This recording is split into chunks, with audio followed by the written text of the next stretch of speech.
G'day everyone, welcome back to the ICC Jimbo channel, and in today's video, I'll be reviewing Australia's 5-match ODI series against arch rivals England, as we are looking for a series victory in England.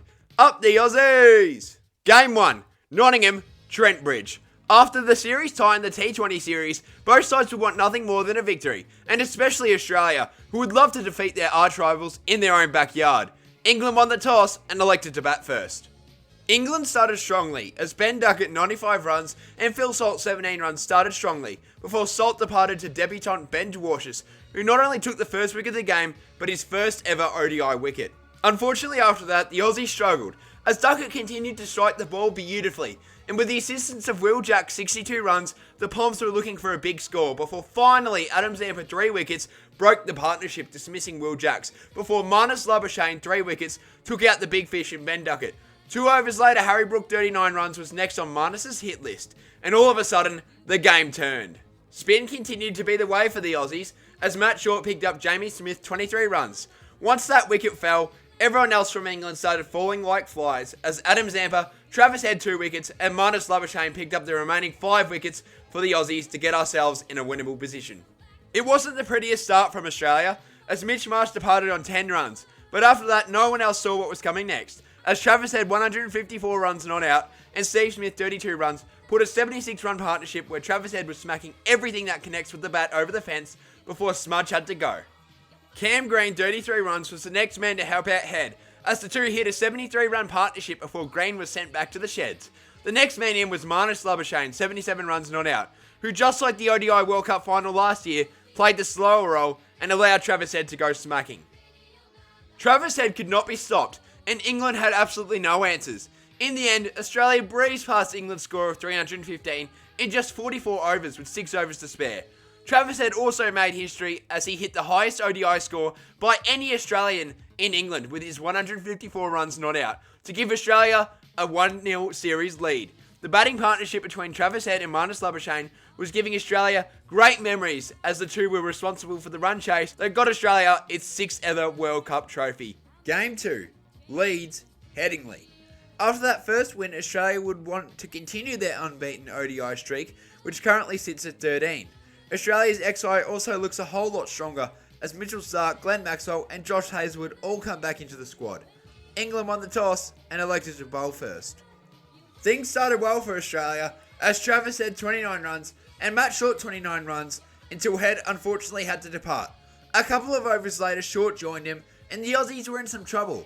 Mitch Marsh 60 runs attempted to put the Aussies back on track, but unfortunately had no help, as Steve Smith 4 runs and Marnus Labuschagne 19 runs went out cheaply. Marsh eventually fell, and sadly Glenn Maxwell 7 runs couldn't get it going. Alex Carey 74 runs and Aaron Hardy 23 runs attempted to get Australia back on track, and things were working, as the pair picked up 57 runs together before Hardy departed. Mitchell Starc joined him on a golden duck, and Adam Zampa wasn't far behind. You'd think the Aussies' innings would be over from there, but against all odds, Alex Carey and Josh Hazlewood 4 runs not out, well mostly Alex Carey, hit an impressive 50-run partnership and batted smartly, while also retaining the aggression to get Australia to a score which, while under par, is absolutely defendable. For the Aussies to win this second match, we needed to bowl and put pressure on the batters the way England did, and it didn't take long for that to occur, as Josh Hazlewood removed Phil Salt 12 runs. An over later, Mitchell Starc took care of business, dismissing Will Jack on a golden duck. Similar to our innings, no English batter was able to support Ben Duckett, which meant more pressure on him, and eventually that pressure did mount, and Aaron Hardy did get Ben Duckett out. Aaron Hardy picked up another wicket in Liam Livingstone, and all of a sudden, the tables have turned. Jacob Bethel 25 runs and Jamie Smith 49 runs batted smartly to try and anchor the Poms' innings, and they didn't actually do too bad, picking up 55 runs before Glenn Maxwell took out Bethel. Shortly later, Josh Hazlewood picked up his second wicket, taking out the dangerous Jamie Smith on 49 runs, which pretty much prevented any chance of an English victory. Brandon Chase 26 runs and Adil Rashid 27 runs did their very best, but fell to Adam Zampa and Glenn Maxwell, and from there, the game was completely done, as Mitchell Starc picked up the final wicket, which means Australia go 2-0 on the series. Game 3, Durham, Riverside Ground. With a chance to win the series outright, the Aussies would be eager to end England's hopes of a series win. As for the Poms, well, they need to win to stay in this series. For the Aussies, Adam Zampa and Travis Head were out for Cam Green and Sean Abbott. England won the toss and elected to bowl first. Just like the last game, the Aussies started strongly, until they weren't, as Matt Short 14 runs went out cheaply, which meant Mitch Marsh 24 runs and Steve Smith 60 runs had to take things slowly, until Mitch Marsh decided to start slogging the ball, which resulted in a wicket.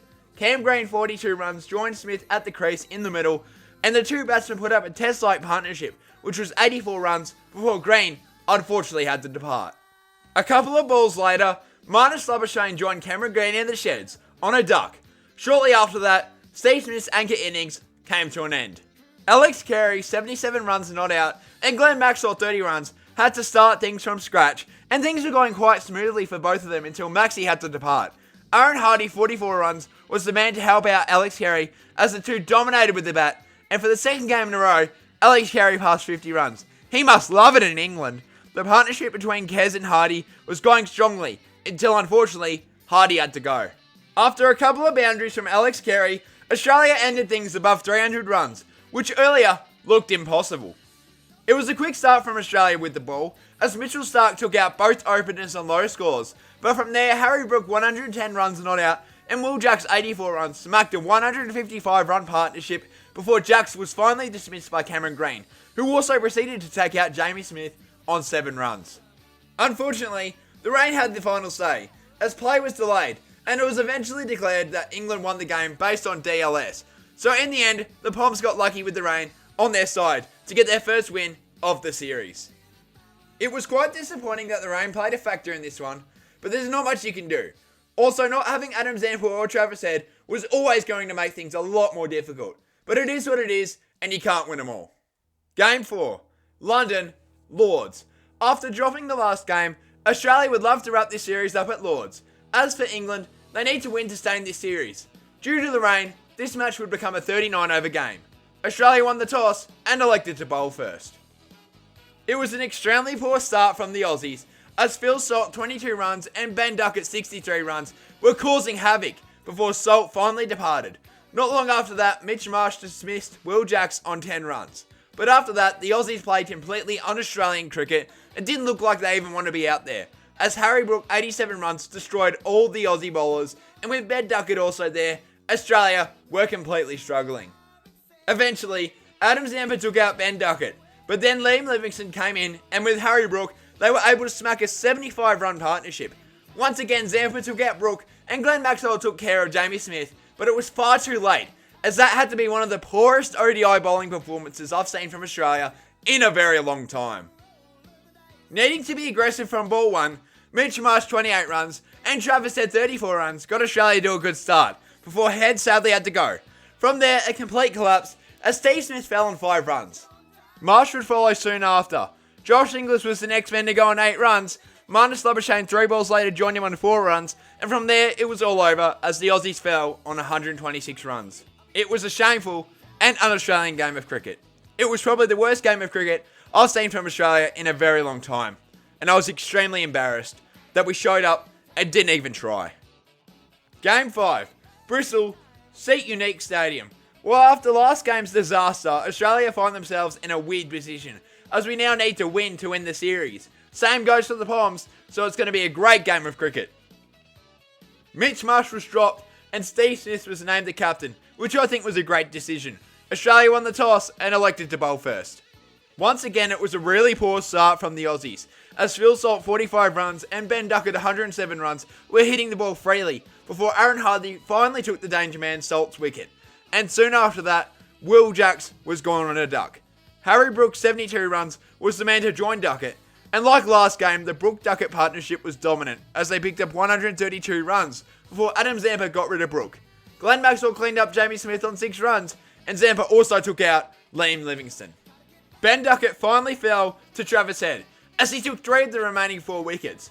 The Poms, like the Aussies last game, collapsed, meaning this game is going to get a whole lot more interesting.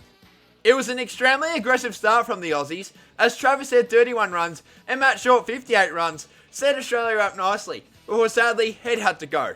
Steve Smith 36 runs and not out was the next man to join Short, as they hit a nice 40 run partnership before Short departed. Josh Inglis 28 runs not out joined Smith in the middle, as they got Australia to 165 runs before the rain cut things short. Due to the DLS, Australia won not only this match by 49 runs, but also the series, as we get the last laugh in England. Before I do my usual outro, I'd like to call out English field captain Harry Brook. His behaviour, especially in the first game, saying he doesn't care if England were caught out, was extremely childish and still is extremely childish. And it just shows that English mentality is not the same as it used to be. They only want moral victories and they don't care if they win or lose. It's really disappointing and it's not good for the game of cricket. So what these players need to do is suck it up and accept defeat. And it's just something they cannot do at the moment. So hopefully they get humbled in more series to come. Thanks for watching, guys. It was great to defeat the Poms in England, as Travis Head played amazingly with the bat and ball in this series and was the player of the series. Once again, thanks for watching, and I'll see you on the next one. Cheers.